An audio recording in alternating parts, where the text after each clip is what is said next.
నియామక కూటములకు ఎవరును రారు గనక సియోను మార్గములు ప్రలాపించి. అయ్యో,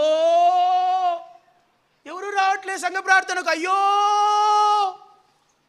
ఎవరు ఏడ్చేది? ఎవరు ఏడ్చేది?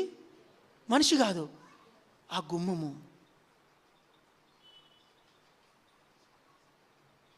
గుమ్మం ఏడుస్తుందంట.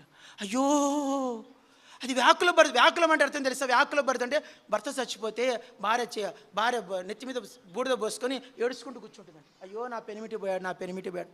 పెనిమిటి పోయిన యవనురాలు అంగలార్చుందట.